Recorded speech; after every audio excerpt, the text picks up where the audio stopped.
welcome back to the chemistry classes of IB. So last class I had discussed about the differences between solid state, liquid state and gaseous state, and also about the characteristics of solid state. So today I am going to discuss about the classification of solid state. So we all know that every solids have different kind of structure, and solids consist of some constant particles, and that constant particles may be ions, atoms and molecules.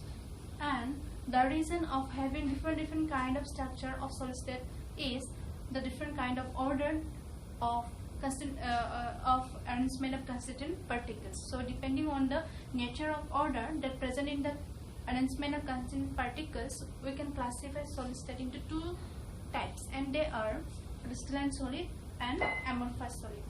And crystalline solids are composed of crystals, and amorphous solids are composed of some non-crystals. So crystalline solid. So crystalline solids are such type of solids whose constituent particles are arranged in orderly fashion and which repeats over very a long distance. So that means crystalline solids have some ordered arrangement of constant particles, and due to which they repeat that order into a long range distance. That means their constant particles follow the order into a very long distance repeatedly. So some examples of crystalline solids are sodium chloride, diamond, sugar, copper sulfate, etc. So now I'm going to show you some example of structure of crystalline solids. Here you can see some spheres round. That spheres are the constant particles of crystalline solids.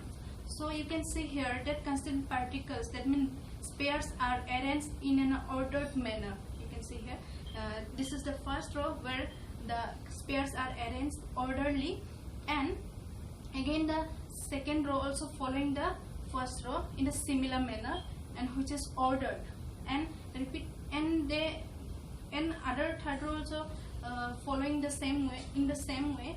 So after all they are forming a definite structured crystalline solid. So it is the example of crystalline solid.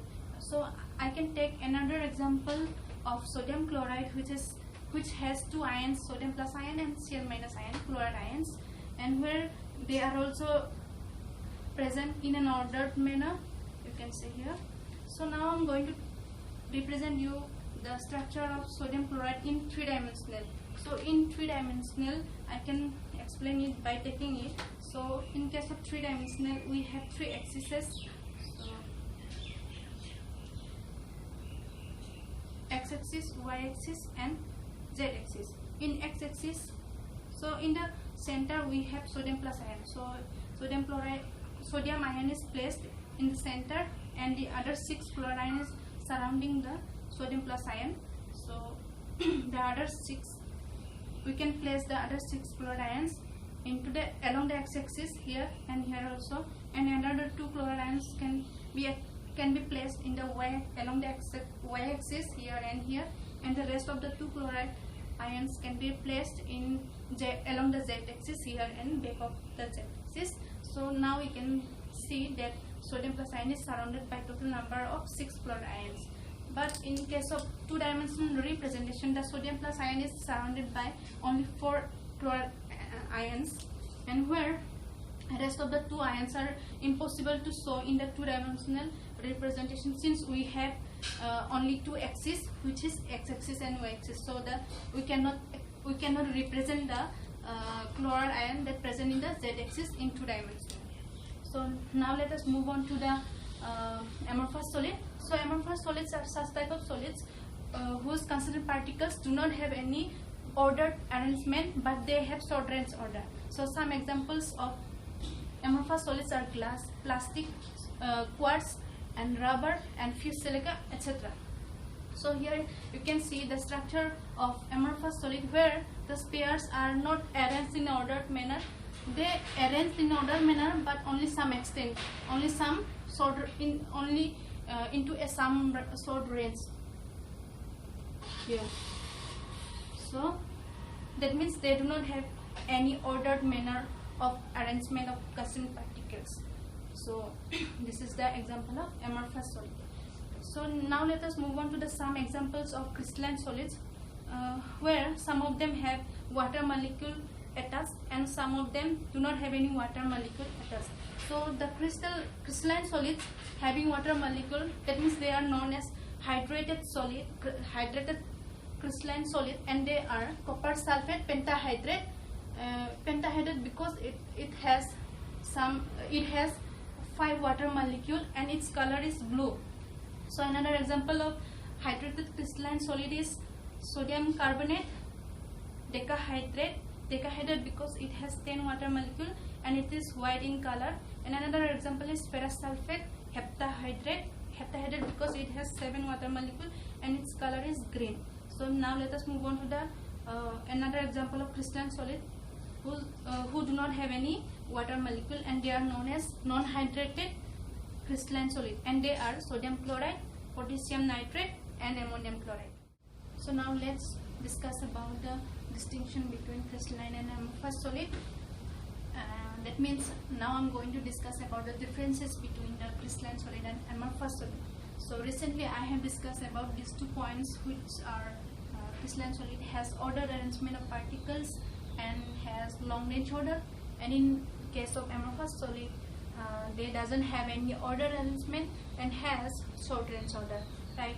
So third one is crystalline solid has characteristic geometrical shape, because since crystalline solid has ordered arrangement of particles and has long range order, and due to which crystalline solid has a sharp and characteristic and definite geometrical shape, and that geometrical shape may be octahedral or tetrahedral, etc. But in case of amorphous solid, due to their absence of ordered arrangement and short range order, they have irregular shape.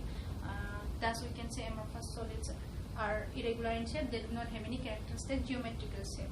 So now let us move on to the next point, which is crystalline solid has sharp and characteristic melting point. I can explain it by taking an example. Suppose table sugar, which is a crystalline, and if we melt this table sugar, then it will melt at a temperature of 186 degrees Celsius. That means which is a sharp and characteristic, right? But in case of amorphous, they melt over a range of temperature. That means if I take example of amorphous, let's suppose glass, then glass will start to melt from the temperature of 700 degrees Celsius to 800 degrees Celsius. That means glass melts within a temperature of 700 degrees Celsius to 800 degrees Celsius. So thus we can say amorphous solid melts over a range of temperature. They do not have any sharp temperature of melting point, right? So another point is after cleavage, crystalline solid gives 2 plain and smooth surfaces. So if we cut any kind of crystalline solid with a sharp edge tool, then they will produce two pieces with a smooth and plain surfaces. For example, if we cut diamond, then after cutting they will produce 2 pieces which have 2 plain and smooth surfaces. But in case of amorphous solid, if we cut it by a sharp edge tool, then they will not give us a smooth or plain 2 surfaces. In case of that, they will produce 2 irregular surfaces. Suppose if I cut this rubber with a sharp edge tool, then it will produce 2 pieces of rubber with a irregular shape, with a irregular surfaces.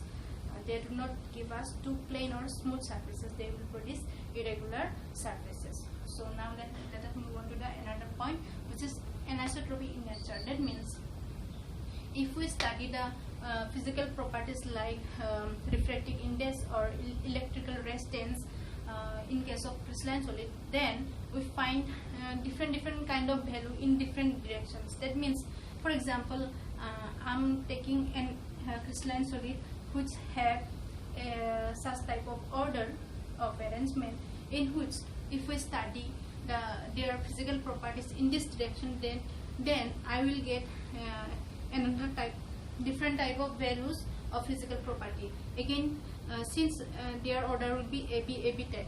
Again, if we study in this direction, then I will get different kind of arrangement, A type, in which I will get different values of physical properties. Again, if we study in this direction, then again I will get another value, and again if I study in this direction, then I will get different kind of values. So thus we can say, in case of crystalline solid, since they have an ordered arrangement of particles, thus if we study physical properties in all directions, then we will get different kind of values in different directions, right? Therefore they are anisotropic in nature.